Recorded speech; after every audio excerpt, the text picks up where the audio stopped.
Let's talk about week 9 of the NFL season because this is one of the craziest weeks of football that we've gotten so far. Let's give a little mini review for all the games now, shall we? Got to start it off with the best game of the season so far. Hell, maybe the best game we've gotten in a few years. The Bears versus the Bengals. My Bears, yes, my Chicago Bears. This game was excellent. This game was everything you like from a football game. It had everything. It had explosives. It had great runs. It had onside kicks, blocked field goals made, last second clutch moments. This game had literally everything and more. I will say, as a Bears fan, it was really painful. My chest was tight. My blood pressure was churning. I was damn near death. I was on death's door. I can't lie to you. I was on death's door. But we figured out a way to pull it out in the end. We almost gave up that dub, but we went home with the dub. 5-3 sounds a whole lot better than 4-3, baby. I guess we would have been 4-4, but I digress. Anyway, we got the dub. 47 points put up by the Bears is unheard of. The Bengals need to fire everybody on that defense. They were absolutely atrocious out there. Kyle Monungai, Coastal Evelyn, have a fucking day. As a Bears fan, this makes me extremely happy to talk about and see this score. Packers are out here losing to the Browns and the Panthers. The Browns and the Panthers. Is this one of the worst best teams of all time, or is this the best worst team of all time? Somebody in the comments let me know. All I know is it's a glorious day when the Bears win and the Packers lose. I don't care how it happened. I just know it happened. Now, this is the Steelers that we know and that we love, man. The Steelers can straight up beat anybody, but they can straight up lose to anybody too, you feel me? So they take down the number one and seeded. And you know where they take down the number one seed Indy Colts? After losing to the Bengals? This is one of them teams, man. This is just going to be an interesting ass season for the Steelers. They're probably going to finish like 10-7 and lose in the first round again. I'm not going to lie. Shout out to Aaron Rodgers, though. That nigga is still hooping. Yeah. Drake May might be number one in MVP conversations. And to a certain extent, I think he deserves it. To a certain extent, I think their schedule has been easy as fuck. But hey, they found out another way to pull out a big dub, even with Drake London going crazy, going nuclear with 3 touchdowns. Shout out the Patriots, man. They might be the real deal.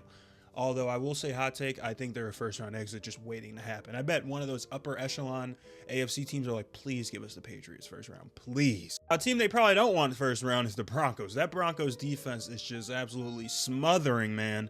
And they didn't even have Surtain out there. For the next 4 weeks, they won't have him out there. And I don't think it's going to matter. I think the Broncos defense is just way too OP.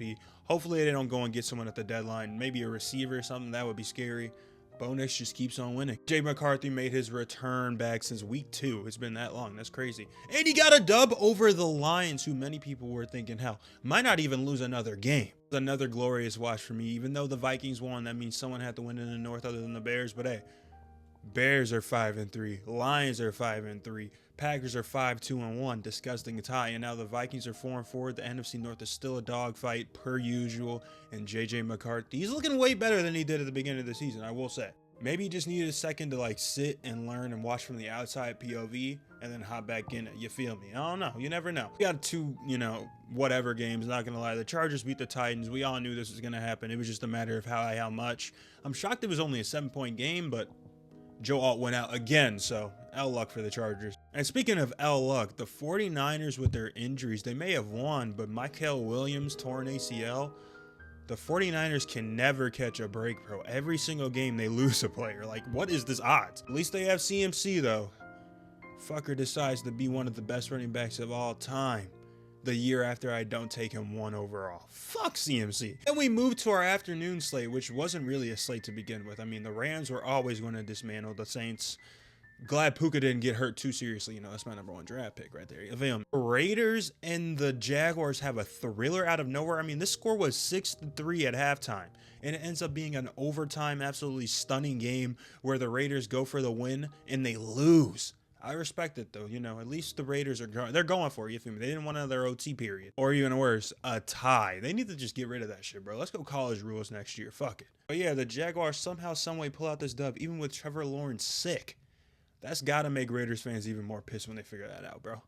Y'all had Brock Bowers out there going crazy. You had Genty out there getting a tutty, and it still didn't matter. That is tough. Our last, probably the most surprising game of the afternoon slate, the Bills beat the Chiefs again.